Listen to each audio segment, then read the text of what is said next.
Yeah, what a touchdown that was for the BC Lions to give them some breathing room. And Damon Allen pleased as punch to see that. Yeah, well, you know, I mean, he had a great first half and saw his team have a huge lead and then watch it disappear in the second half. So when he could come out and respond after the turnover, pretty pumped up about it. Talking to Damon before the game, and he just looked around and said, I love playing here. He says, this place just feels like football to me. Well, you know, I asked him, I said, Damon, at the beginning of the season, how long are you going to play football? He goes, as long as my brother, one more year than my brother does. Yeah, and his brother shows no signs of slowing down with the Kansas City Chiefs, so why wouldn't he? Little sibling rivalry going on between Marcus and Damon Allen. Well, I remember when Damon Allen came up for his first day with the Edmonton Eskimos. They signed him in February. They brought him up to Edmonton to meet the media, and he wouldn't say 3 words in a row. And I think in his first 4 years, he didn't say much more than that. He did his talking on the field. Yeah, here's Henry Williams now diving ahead. He gets across the 40 out to the 42. The Eskimos have 6:47, but they're now down by 2 touchdowns. And that BC Lions scoring drive on the last possession keyed by the Maurice Kelly interception. 4 plays, 45 yards, and Chipman scored with Corey Philpott on the bench injured for the BC Lions. And the Maurice Kelly interception, the 7th turnover of the game by the Edmonton Eskimos, may be the one that finally cost them. Yeah, when they look in the stats at the end of the game, the Eskimos may say, well, 1 turnover too many, and that was it. The first 6 were fine, but that 7th one just killed us. The 7 was got us. First down, McManus stepping up. Unloads for Tony Burst. It's picked off again. Intercepted by Leonard Humphreys. And Humphreys into Edmonton territory at the 50-yard line. That's an 8th turnover by the Eskimos in the game. It's the 5th interception thrown by the Eskimos, the 4th by Danny McManus. Well, Leonard Humphreys has the pick, his first of the year. McManus has plenty of time to throw the football initially, and after he scrambles a little bit, he's in the wide open field, but the ball just floats on him and is way over the head of Robert Gordon and too short in front of Tony Burst, but he has plenty of time to look down the field. But the Lions have good coverage initially. I think Robert Gordon was his target. He just completely overthrew him. Corey Philpott back in the game. He might want to go back out again after that. Look out. Leroy Blue and Benny Goods got there in an awful hurry. By the way, the record for interceptions thrown in a game for Edmonton is 8. There is a quarterback who threw 8 interceptions in a game. He played for Hamilton. I'm going to have to go to the book on this one. Sorry, Glenn. I got to go to the book on this one. Now, you always have these down pat. Okay. Okay. This is the first time this has happened, by the way. Most intercepted in one game. Oh, what is it now? I can't remember it now.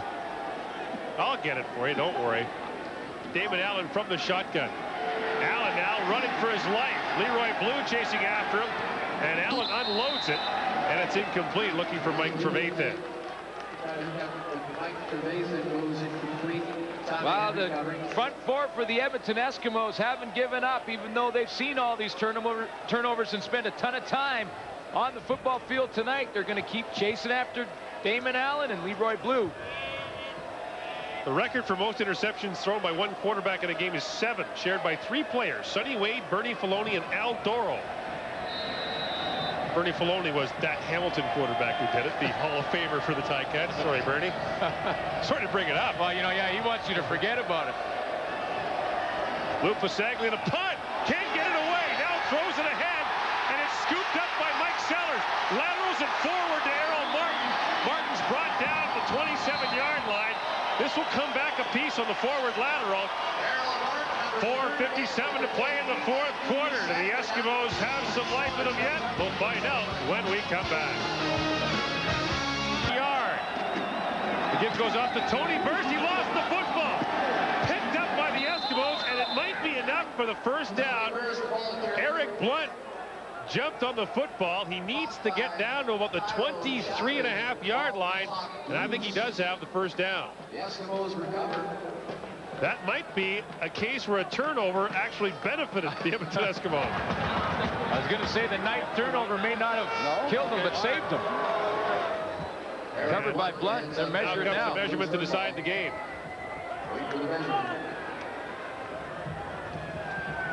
Got it. First down, Edmonton. Oh, boy. Well, Tony Burse is caught dead to rights in the backfield by Maurice Kelly. The ball pops up, and Eric Blunt recovers it for the first down. 2:45 and counting to play here in the fourth quarter. The Eskimos need a quick touchdown, a stop, and then get it back again. But the BC Lions are hanging in with them step for step. What do they want, a dry football now? I don't think there's any left. You're going to have to go with what they have. Better get down to the hardware store and see if they got any J5Vs left over in the back room there. First down, Edmonton from the 23-yard line. McManus from the shotgun. Quick throw over the middle. Has a man, Mark Tobert. And he had to leap to make the catch, but he couldn't hang on. Mark Tobert just cleared through the zone, and Danny McManus just throws this one a little bit high for him. He's right in the middle and comes across here, and he just clears the linebacker. McManus sees him pop through the middle there. Just throws it a bit too high. And Darren Flutie, waving his arms wildly, was wide open. 2nd and 10.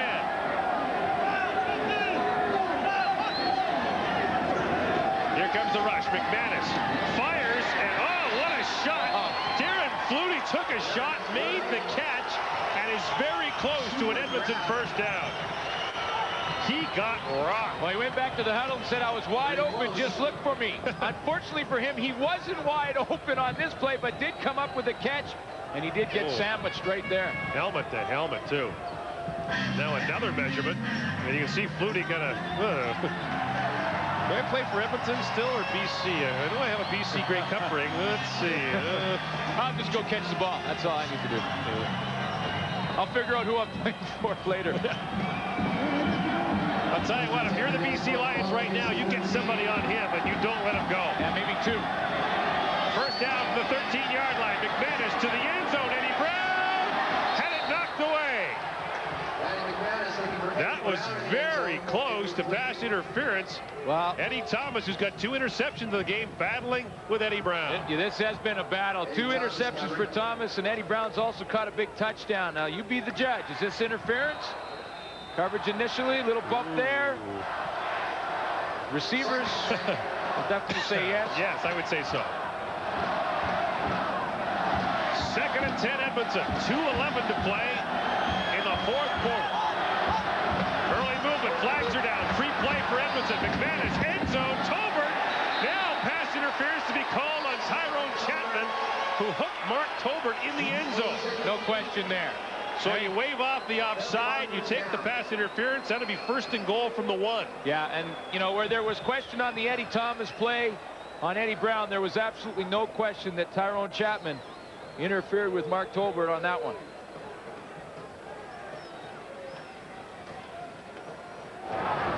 Offside, BC number 74, declined. Forward pass interference delivered in the end zone. BC number 7, first down. Tyrone Chapman called for pass interference on Edmonton's Mark Tobert in the end zone. Right to the right of your screen, you see 56 put the collar right there on Mark Tobert. No question.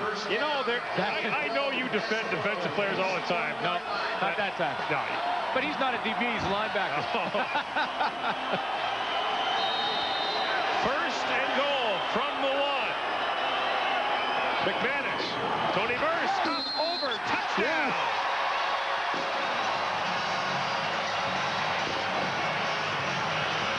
A little bit of an argument from the Lions down there. They don't think he got in.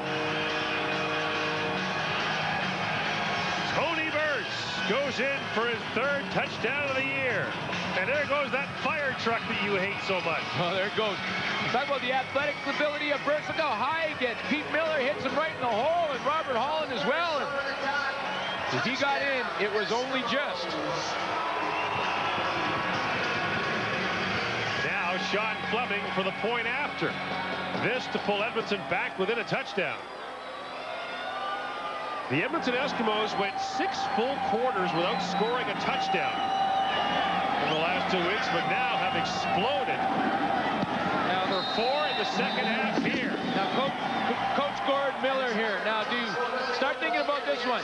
Do you go onside or kick it deep? I think you kick it deep. Well, let's take another look at the touchdown first. It's awfully close. He goes up and over the top. All he has to do is break the plane. And I think he did with his heel. Just the ball has to touch the goal line. The ball has to cross the plane of the goal line, but I think if the Eskimos, you kick it deep and hope for the stop here. 2:04 to play in the fourth quarter. you know, that's stops on incompleted passes and going out of bounds. You get lots of time. And that's not a bad school of thought when you think of the trouble that BC has had on the kick return with Al Shipman running around back there. He's had a couple of fumbles and dropped a couple. So, well, it took him a while. 10 plays to go 44 yards. It took him nearly 3 minutes. The pass interference in the end zone didn't hurt, but what a catch Darren Flutie made to make the first down on the helmet-to-helmet collision. well, the Lions right now have what they call their hands team out there. They'll put a lot of defensive back and receiver type guys, keep them up and look for the onside kick. Shipman and Philpott are deep. 10 men up for BC. Fleming to kick it off. Sends it deep. This is Shipman. Rather, Philpott from the 25. Corey Philpott gets up to the 45. A good return for BC, because if the Lions do go 2 and out with the punt, Edmonton will have to start deep. Now, this is where you find out what kind of offense you have. The chips are down. David Allen puts a drive together here. The game is over. 1:59 to play in the fourth quarter. BC leads by a touchdown. At halftime, it was 31-3 Lions.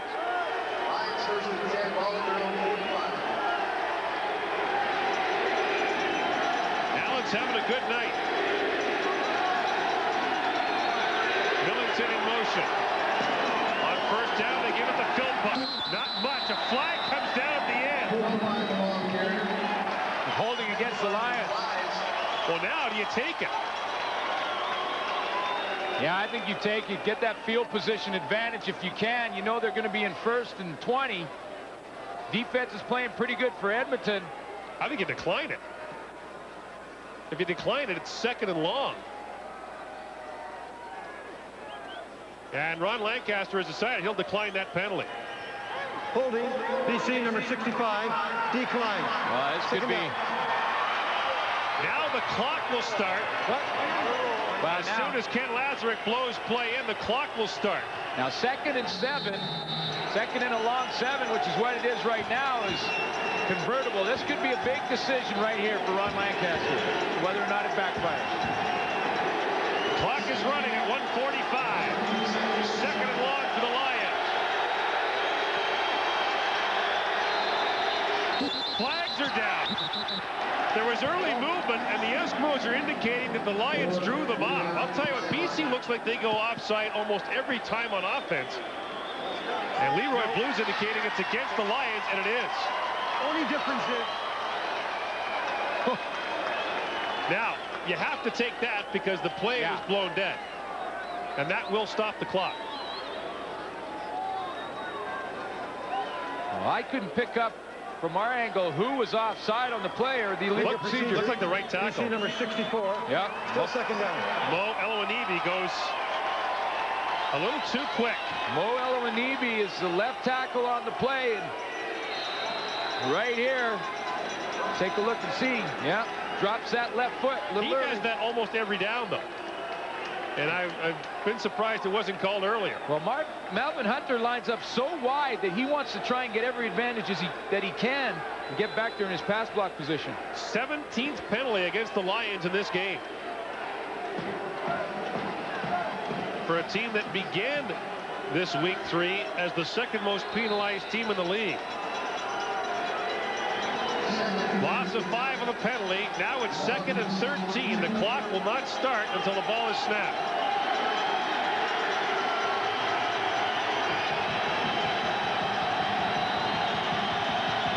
Allen from the shotgun.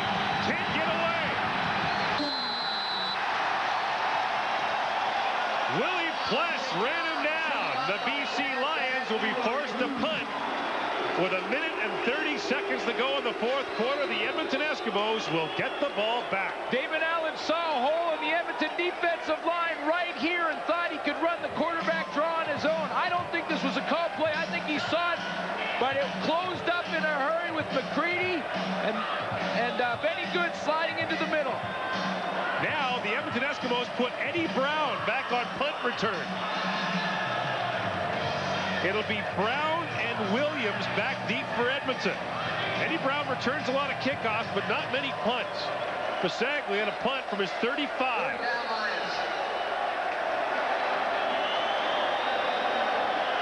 Two of the league's best burners are back for Edmonton.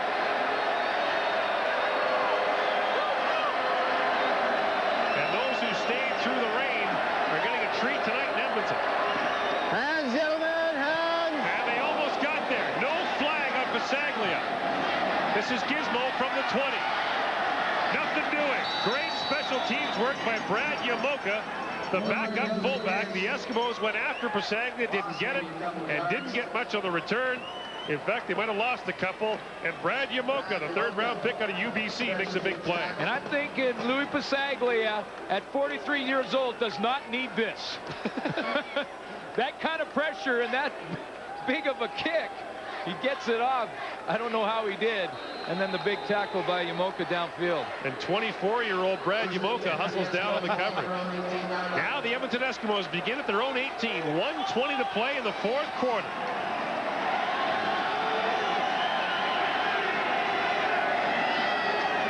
McManus. Lots of time. Wide open. Robert Gordon. The Eskimos screaming at him to get out of bounds. The entire Edmonton bench screamed at Robert Gordon, come to us, go towards the light. And he did to stop the clock. Edmonton in the hurry-up offense now. First down at its own 43-yard line. Lots of time here. Minute and 11 seconds. Unbelievable amount of time on that last play for Danny McManus to throw the football. There was no pressure from the BC Lions front four. Eddie Brown, Darren Flutie, swung out to the top of your screen. Here comes the rush. McManus has time, has a man picked up. Maurice Kelly interception. Maurice Kelly with his second interception of the game. It's the 6th interception thrown by Edmonton, 5th by McManus. 9 turnovers, and that will be the Edmonton Eskimos' tombstone tonight. And another great play, Gord, by Maurice Kelly, because Danny McManus was throwing to a spot on the play, and it looked like he had a receiver open, but Maurice Kelly did what we call a speed turn and came back. He's number 11 to the right of your screen. He's beat initially, but turns around, does a little bit of a speed turn, and cuts underneath Mark Tolbert for his second big interception of this game. 9 turnovers by the Edmonton Eskimos in the football game. 6 of them are interceptions. 5 thrown by McManus. Corey Philpott now on the carry. And Philpott will slide down to the 34-yard line. Eddie Brown was on that interception, wanted to get the football. Obviously, the big play guys want the ball, and Eddie Brown cannot believe he was sitting over there open, and McManus threw the interception. And that one hurts. The 8th and 9th hurt. 5 interceptions tonight. 39 seconds to go in the fourth quarter. Oh, look out. Corey Philpott had about 3 people on his back right from the start there. He'll slide his way down close to the 32-yard line. Dives ahead for maybe a couple. So the Edmonton Eskimos appear ready to suffer their first loss of the year. They'll drop to 2-1. The BC Lions will go to 2-1. Saskatchewan, with a win over Toronto this weekend, would go to 2-1. There's interesting conversation going on the BC bench now as to what they should do, because they send the field goal team out here. That gives them obviously the cushion they need, but then you can also have that chance of one being blocked. Well, you can't send 40 guys in the field. That's the problem. So Adam Reed has got to decide which 12 he wants out there. Caravana's out there to hold for Pasaglia's field goal try. This will be a An attempt of about 40 yards. And Adam, time to retire that hat, big fella. Those leather jobs shrink in the rain. He might not be able to get it off tonight. Well, he's sort of backed away. He's usually right at the line. Yeah. Kind of backed. I don't think he wants to watch this the way this game is going. Caravan in the hole. Pasaglia from 40 yards out.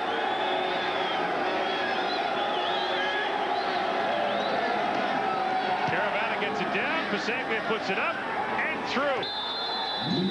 Lou Pasaglia puts the BC Lions over 40. It's 41-31, and appropriate that Louis would do that because he's over 40 himself. A 10-point lead with 11 seconds to play now in the fourth quarter, and for the first time since 1983, the Edmonton Eskimos will lose their home opener. I'll tell you what, you talk about big wins for the BC Lions. They don't come much bigger than this. A team that has lost 5 straight to Edmonton. They go to Commonwealth Stadium and beat an undefeated team. In the pouring rain. In the driving rain. Leroy Blue and that defense for Edmonton did everything they could. You know, when you think about 9 turnovers, defense played pretty well to keep them in it. Now McManus tripped up and down. Give credit for the sack to B.J. Gallus, coming in a backup capacity, and with 6 seconds to go. He's pretty excited. Yeah, it's his first ever play in Canadian football, and he gets a sack. Kind of like that. Now McManus will probably just sling one deep if it gets picked. It's an even 10. It's a gentleman's 10. Pick up the ball and go home. That's right. The mercy rule comes into effect at some point on that. This, barring penalty, will be the final play of the game. McManus out there for Darren Flutie. That pass falls incomplete, and the BC Lions pull into a tie for first place atop the West Division with a 41-31 win over the Edmonton Eskimos. BC and Edmonton share top spot in the West. Back with more on the CFL Live when we return right after this.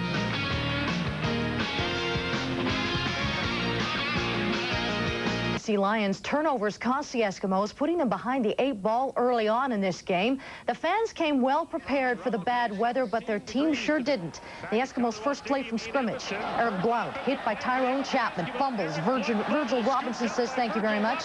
Goes 25 yards for the major. It's 8-0 Lions out in front. The Eskimos can't throw the ball either. Down 14-3. Danny McManus looking for Darren Flutie. Instead finds Don Wilson, and the Lions have the ball again. Late in the half, the Eskimos down 28-3 thanks to 5 turnovers. They give Jim Kemp a shot, and his first pass picked off by Eddie Thomas. 6 turnovers in the first half by the Eskies. The Lions making them pay. Damon Allen to Larry Thompson, a 14-yard strike. It was 31-3 Lions at the half. In the second half, a very different Eskimos team emerges. Danny McManus goes looking for and finds a wide-open Eddie Brown. He's got open ground to the end zone. A 71-yard play. It's 31-10, Eskimos trailing. And they keep coming. McManus scrambles, puts it